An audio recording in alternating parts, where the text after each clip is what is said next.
Bien, vamos a continuar, muchachos. Gracias por reconectarse. Vamos a retomar y continuar con el ejercicio que estábamos realizando.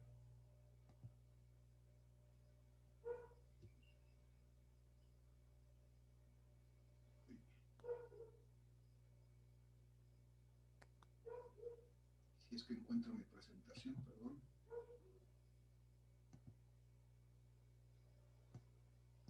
Acá está.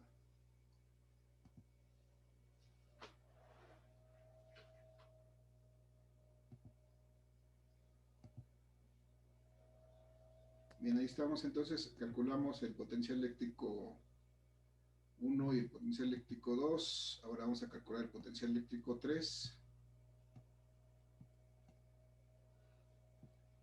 Debido a la carga 3, ahora nuevamente es lo mismo. Como estamos en el aire vacío, es K por mi carga 3 en este caso, entre la distancia 3. ¿Cuánto valdrá la distancia 3, muchachos? Es el punto difícil de este problema.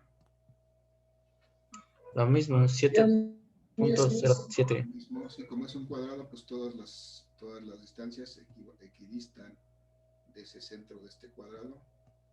En este caso son 7.07. Me faltó poner por 10 a la menos 2. Uno de una vez, pues si no solo no cuadran los resultados. 7.07 aquí es por 10 a la menos 2.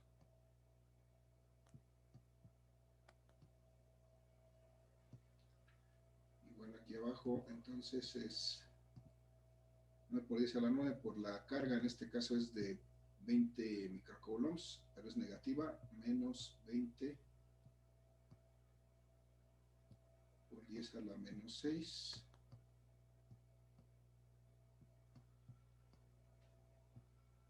Y dividido entre la distancia otra vez, 7.07.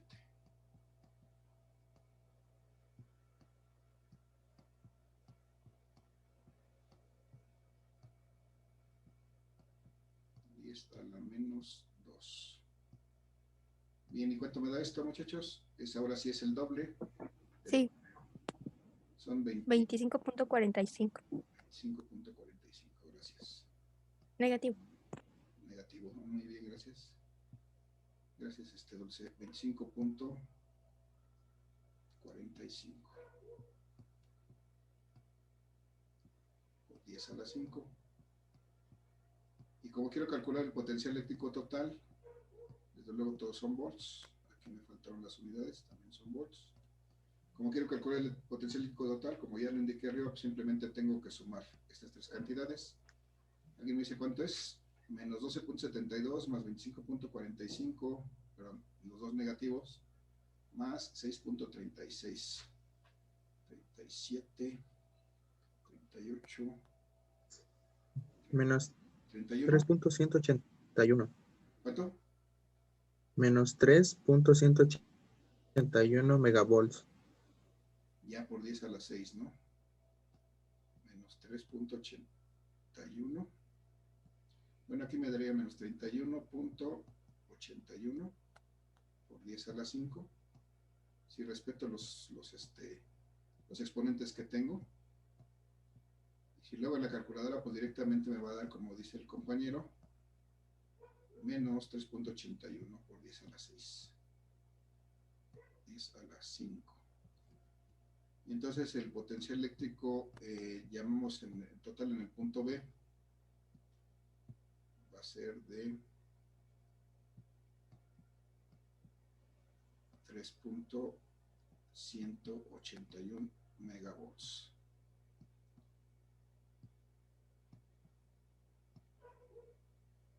Uy, estoy muy lento para escribirlo hoy, perdón. Megavolts. Entonces ya tengo aquí mi potencial. Profesor. Sí. Entonces en el de potencial eléctrico A sería menos 7.62, ¿no? ¿O cómo saldría El ahí? potencial eléctrico A. Uh-huh. Ese fue el que calculamos aquí, es este, ¿no? Sí. 2.38. Es que bueno, yo los sumé. Ajá. Y me sale menos 7.62. Estos tres que están aquí. pero el primero está en menos, el primer término es menos. Aquí, de este último que calculamos, ¿de cuál estamos hablando? ¿Del A o del B? Yo hablo del primero que calculamos. Del primero, ok. En el primero tuvimos menos 9 por 10 a la 5, y luego 3.18 por 10 a la 5 y menos 18. Eso nos dio menos 18, menos 27, más 3, 18, menos 23, 82. A ver si revisas bien estas cantidades. Esto fue lo que sumamos. Nos dio menos 23.82 por 10 a la 5 y a una vez que recorrimos el punto, 2.382. Si quieres verificar esa operación, Dulce. Sí, pero déjala, chico. Gracias. ¿Sí? Profe, tengo una duda. ¿Por qué en el de B el -3 pasó después como 3 positivo? No pasó, me faltó poner el signo. Es lo, Perdón. es lo que estoy tratando de corregir ahorita. Me faltó poner el signo aquí. Es negativo. Es menos 3.181. Bien, gracias por la observación. Entonces ya tengo el potencial eléctrico total en A y el potencial eléctrico total en B, y ahora lo único que me resta es determinar la diferencia de potencial. Ahora quiero saber cuánto vale el potencial eléctrico, más bien la diferencia de potencial eléctrico desde A hasta B.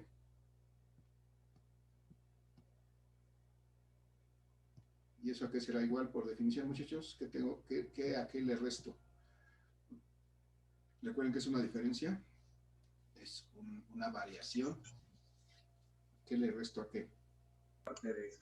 El voltaje Voltaje final total de menos el voltaje El total. menos B, digo B menos A. B menos A, o sea, Es voltaje total de A menos voltaje total de B. el potencial eléctrico total de B, para que coincida con lo que estamos trabajando, con menos el potencial eléctrico total de A. Y ahora sí vamos a ver qué nos da esto.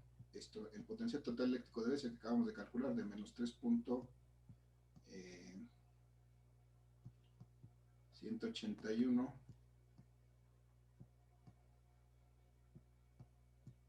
megavolts.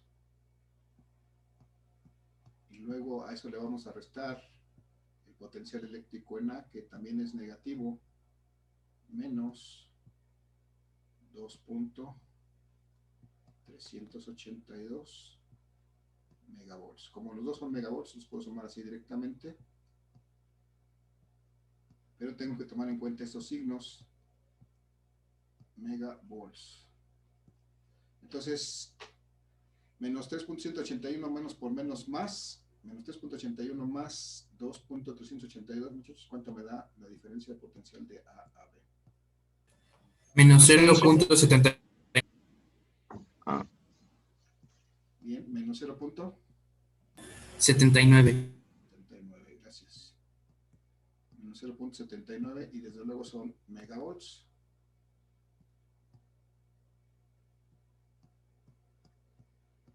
Y esa es mi diferencia de potencial de A a B. Ya habiendo calculado estos potenciales totales, igual puede ser que no me pidan eso y que me pidan la contraria, que sería el potencial eléctrico total de B a A, porque podemos medir el potencial eléctrico total en las dos, medir en este caso, calcular el potencial eléctrico en la otra dirección, desde B hasta A. Y entonces aquí el cambio es de posición. Debo de poner el valor final, que en este caso es el potencial total de A, y a ese le debo de restar el potencial total en B.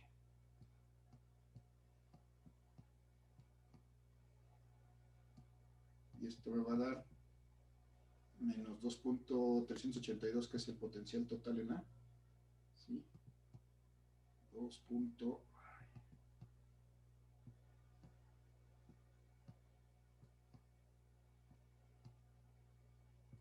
Ahí es que no amanezco inspirado. mi mano más bien me aparece inspirada y no escribe rápido. Y entonces le debo de restar el potencial eléctrico en B, que fue de menos 3.181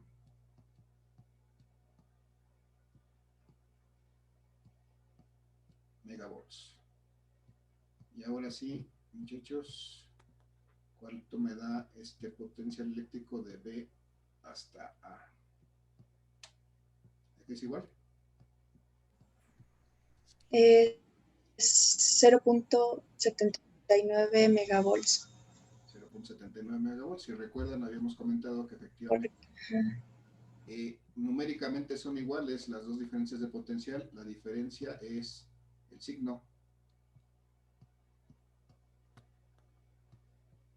En el primer caso de A a B tenemos una reducción de 0.79 megavolts, y en el segundo caso nuestro potencial se incrementa 0.79 megavolts desde el punto B hasta el punto A. Y bueno, ahí habremos concluido prácticamente, pero si agregamos algo de pimienta a este problema, tal vez pudiera decir que finalmente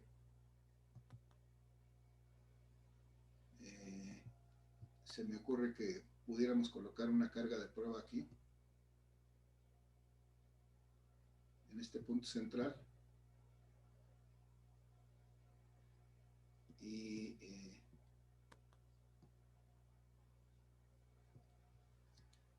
y entonces cuando nosotros colocamos una carga de prueba en este punto central, pues podríamos calcular cualquier otra cosa.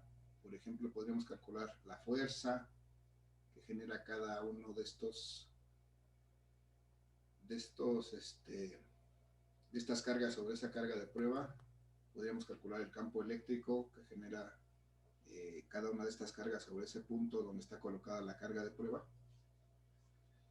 Y bueno, pues tendremos que hacer ahí otra serie de ejercicios de operaciones adicionales. Nada más que para el caso de campo eléctrico y de fuerza eléctrica, pues debemos recordar que son cantidades vectoriales. Ya tendríamos que empezar a sumar con vectores, pero bueno, ya no los entristezco más, ya no vamos a regresar a eso. Posiblemente haya un ejercicio que venga así, pero en su caso, si me piden únicamente calcular la magnitud, a ver, voy a hacer la pregunta. Si en su caso me pidieran únicamente calcular la magnitud, por ejemplo, de la fuerza de alguna de las cargas sobre esta carga de prueba colocada aquí, ¿qué podría yo hacer así rápidamente para calcularla, muchachos? ¿Alguna idea?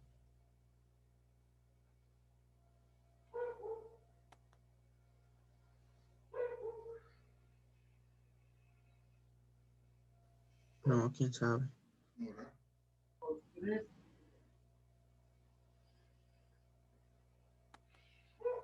Bueno, nada más la pista, muchachos. Si esta es una carga de prueba, una carga de prueba puede tener cualquier valor, pero si no se especifica el valor de la carga de prueba, debo de considerar que es una carga de prueba positiva, unitaria y puntual. Entonces, si me refiero a una carga unitaria, me refiero a que tiene una magnitud de 1 coulomb.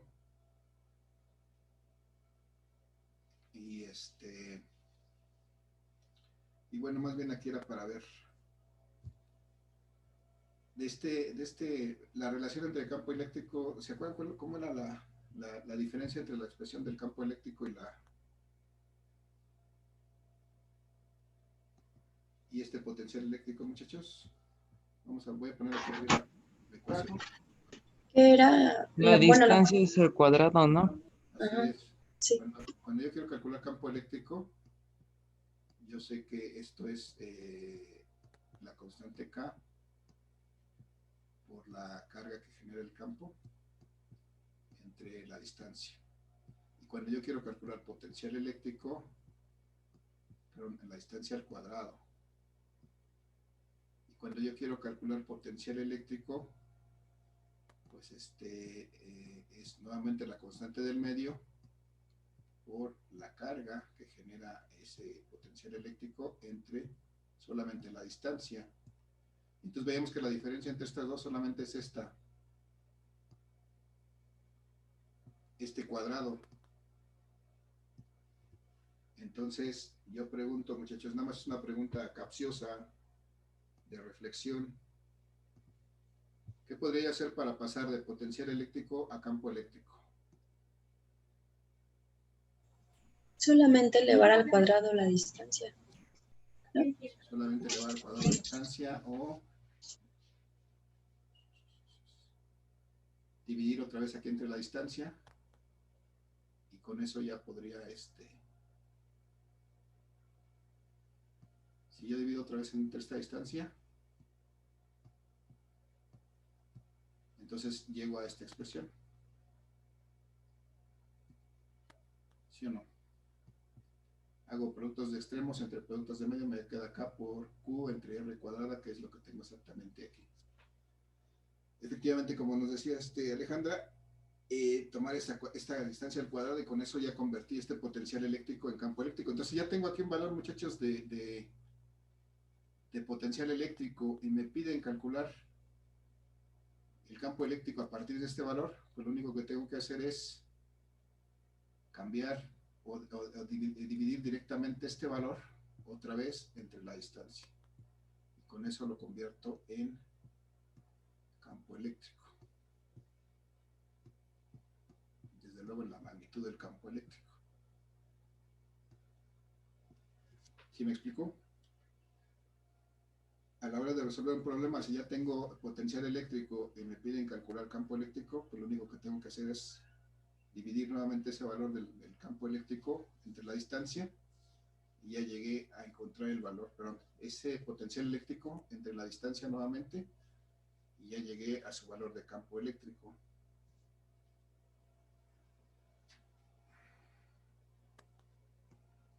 ¿Sí o no, muchachos? Los noto muy callados. Sí, profesor. Sí, profe.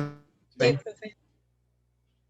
Bien, porque digo, esto es para que de alguna manera podamos ahorrar un poco porque la otra sería empezar a volver a calcular y no tendría sentido. Si ya tengo un valor de campo eléctrico, perdón, de potencial eléctrico, y sé cuál es la relación que existe entre el potencial eléctrico y el campo eléctrico, entonces simplemente lo aplico y puedo llegar rápidamente a su valor de esta manera.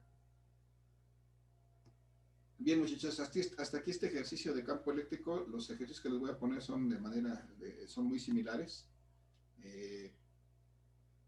Solamente quiero revisar un punto adicional. La semana pasada no tuvimos clase, el día lunes les compartí un video que grabé el martes con el otro grupo, en donde revisamos los conceptos de flujo eléctrico,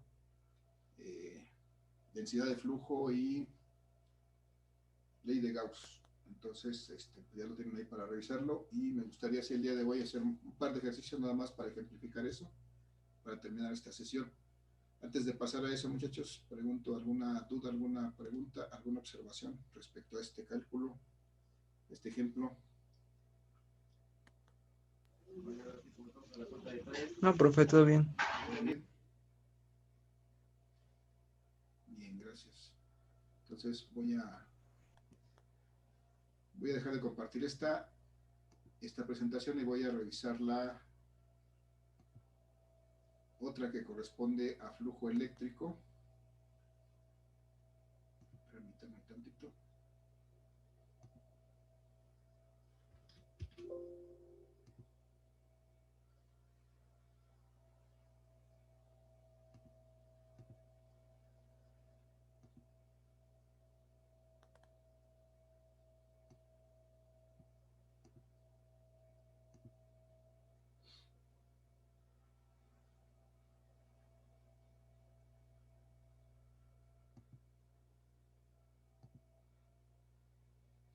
Bien, entonces la semana pasada que no tuvimos clase porque era un día feriado, revisamos con el otro grupo este tema de flujo eléctrico, que realmente no nos vamos a meter mucho en ello, pero sí nos interesa resolver algunos problemas, porque de aquí se deriva lo que es la ley de Gauss. Tampoco nos vamos a meter mucho en la ley de Gauss porque es medio compleja y no nos deja mucho.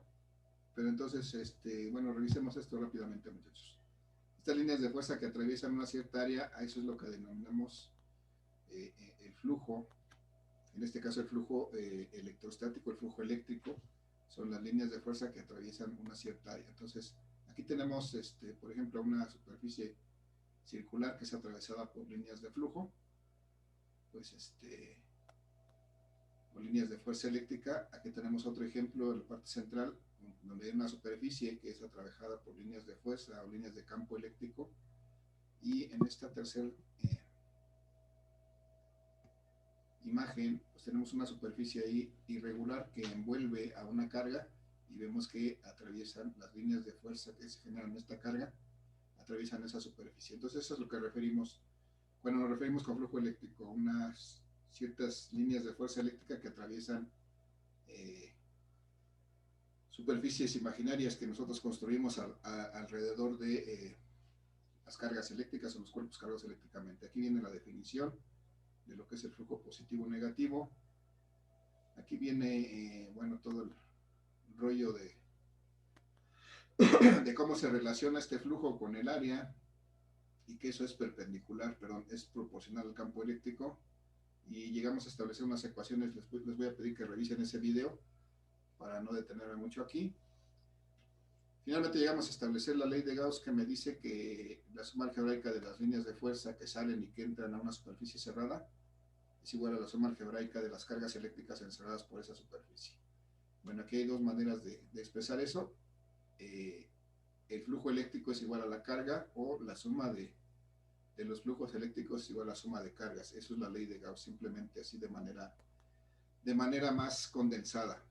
Estas expresiones que están encerradas aquí entre cuadros es posible que las utilicemos para resolver algún problema más adelante. Entonces tómenlas en cuenta, tomen su apunte de aquí. Y aquí veíamos lo que era ese ejemplo de la ley de Gauss. Lo que tenemos aquí es un cuerpo cargado. Este cuerpo es un cuerpo puntual, que si nosotros trazamos, lo envolvemos dentro de una superficie que siga su forma, pues lo que se va a generar es una esfera alrededor de este cuerpo, porque consideramos que esto es una carga puntual que está concentrada en un punto y su forma es prácticamente esférica. Entonces, si creamos una superficie a su alrededor, esa superficie va a llamar una superficie gaussiana. Es una superficie imaginaria que nos permite determinar sobre cualquier punto que está a la misma distancia de esta carga, determinar, por ejemplo, el campo eléctrico, determinar el potencial eléctrico en esos puntos. Para eso utilizamos estas superficies gaussianas. Por ejemplo, si tuviéramos una placa cargada eléctricamente, nosotros podríamos encerrar una parte de esa placa en una superficie gaussiana. Entonces aquí, esta parte que está encerrada por este cilindro, que es una superficie gaussiana imaginaria que hacemos atravesar esta placa, bueno, esta ley de Gauss precisamente nos permite determinar cuál es la carga encerrada en esta parte de la placa, únicamente en esta parte de la placa. Para eso es para lo que nos sirve la ley de Gauss, poner una superficie imaginaria que nos permita determinar la carga en cierta parte o en todo el cuerpo.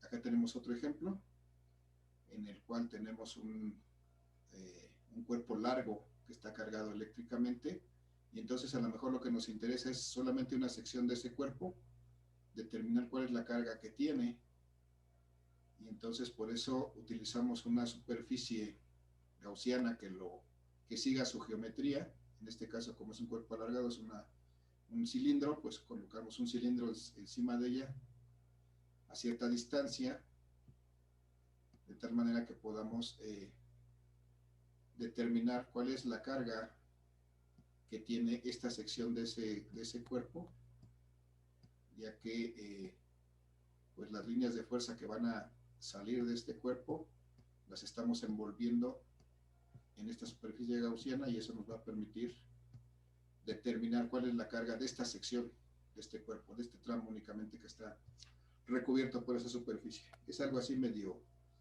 loco y medio difícil de visualizar, pero bueno, para eso nos sirve la ley de Gauss. Muchachos, entonces les pido que revisen este video ahí con sus compañeros que hicimos el día 3. Está un poquito más extensa la explicación, pero lo importante para el día de hoy es que utilicemos estas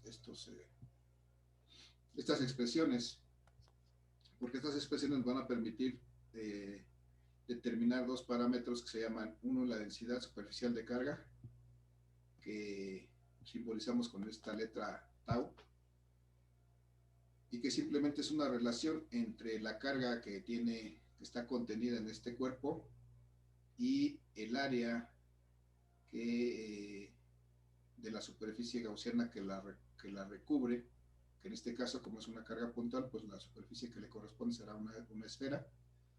Y entonces de esa manera podemos determinar lo que llamamos una densidad superficial de carga, es decir, la razón de la carga eléctrica entre la unidad de área. Vamos a basarnos en esto para poder determinar una densidad superficial. Vamos a suponer que este fuera una esfera de un radio de 10 centímetros, es decir, trazamos una superficie imaginaria a 10 centímetros de esa carga en todas las direcciones del espacio, y lo que obtenemos es una superficie esférica que contiene esta carga, que no sé, me gustaría que fuera para hacerlo sencillo, de 5 microcoulombs. Y entonces estos 5 microcoulombs son líneas de fuerza que están saliendo de esta carga, y que finalmente, cuando yo quiero van a ser líneas de fuerza que van a estar saliendo de esta carga y van a tener una cierta concentración. O sea, por cada unidad de área, como está marcada aquí, por cada unidad de área va a haber una cierta cantidad de líneas de fuerza, y eso es precisamente lo que voy a determinar con esta densidad superficial de carga. Entonces, con estos datos creo que tengo todo lo que necesito para poder determinar cuál es la densidad superficial de carga de esta esfera que tiene un radio de 10 centímetros, que recubre a esta carga de 5 microcoulombs. Entonces, así de sencillo puedo determinar que la densidad superficial de carga pues es igual a la carga entre el área. Entonces, la carga no tengo problema, ya la conozco. Mi dato que tengo aquí es de 5 microcoulombs, es decir, 5 por 10 a la menos 6. A la menos 6 coulombs. Y aquí mi único problema es determinar cuánto vale el área de esta esfera. Muchachos, ¿alguien me dice cuánto vale el área de esta esfera? ¿Cómo la calculo? Con la fórmula que tiene ahí. Con la fórmula que tiene ahí, ¿verdad? Sí. Bien, entonces, ese es para ver si estaban atentos. Entonces, si necesito calcular el área de una esfera, pues tan fácil como aplicar esta fórmula que ya puse aquí, porque el área de una esfera, es decir, la superficie total de esta esfera de 10 centímetros de radio, la puedo calcular simplemente multiplicando 4pi por el radio al cuadrado. Solamente recordando que este radio debe de estar expresado en metros, y entonces eso va a ser 4pi por... ¿Cuánto, muchachos? Expresado en metros el radio. 10 por 10 a la menos 2. Pero además al cuadrado. Y esto va a estar expresado en metros, y esto debe ir al cuadrado. Entonces, si hago ese producto, me da 10 por 10, 100 por 10 a la menos 4 por 4pi. ¿Cuánto me da, muchachos? Díganme, apóyenme con sus calculadoras.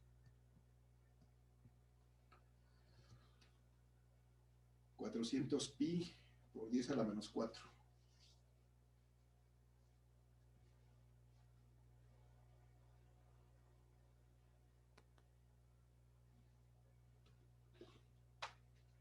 ¿Siguen ahí, muchachos? ¿Alguien? Díganme cuánto es. 400 por pi. 0.125. 12.56, ok, gracias.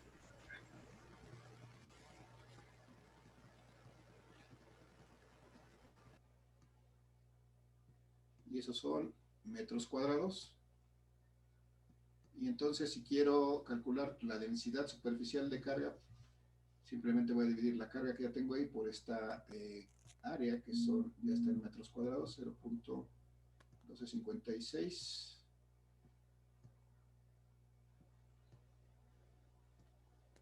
Metros cuadrados. ¿Cuánto me da esa razón, muchachos? 5 por 10 a la menos 6 entre 0.1256. Por favor, si me apoyan.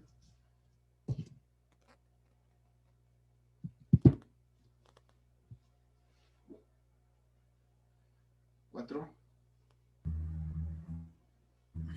400. 39.80. ¿Cuánto? 39.80. Nada más. No, ¿Por 10 a la cuánto? 12, 50. Bueno, da 39.808972 por 10 a la menos 6. Por 10 a la menos 6. Ok.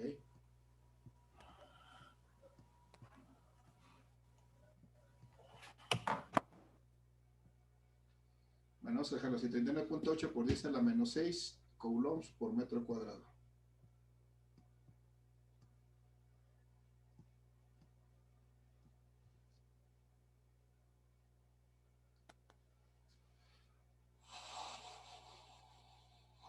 Bien, prácticamente son 40 por 10 a la menos 6, 40 por 10 a la menos 40 microcoulombs por metro cuadrado. ¿Qué me quiere decir esto, muchachos? Que si esta esfera tuviera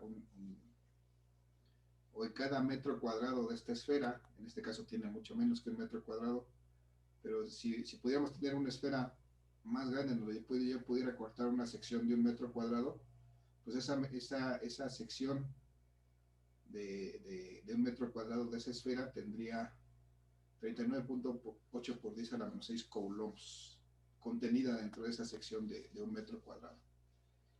Más o menos así es, o sea, serían todas las líneas de fuerza que estarían contenidas en esta área de un metro cuadrado. Bien, entonces, bueno, de aquí, ¿qué puedo hacer, muchachos? ¿Qué puedo determinar en algún momento? Pues en algún momento me pueden determinar, si me dan una densidad superficial de carga, me pueden pedir que determine la carga, que pueda determinar el área. Entonces, habrá que despejar para encontrar este valor.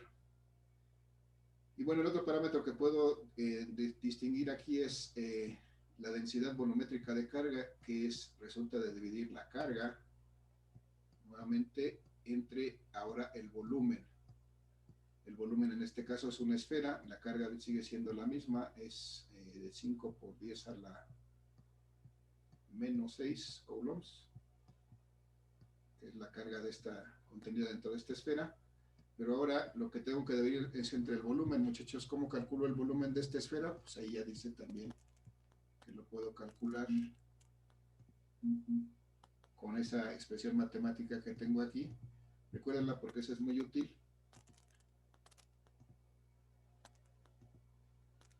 El volumen de esta esfera va a ser igual a 4 tercios de pi por r al cubo. 4 tercios de pi por la distancia o el radio al cubo. Y entonces el volumen de esta esfera va a ser 4 tercios de pi por la distancia que elegimos de 10 centímetros, 10 por 10 a la menos 2,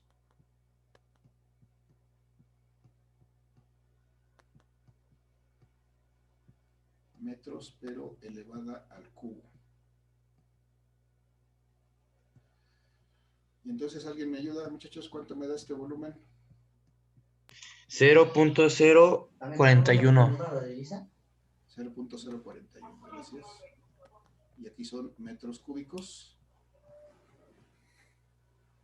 Y entonces si hago la razón de estos 5 por 10 a la menos 6 coulombs entre 0.041 metros cúbicos, obtengo lo que se llama la densidad volumétrica de carga, es decir, qué tantas líneas o qué tanta carga hay por unidad de volumen.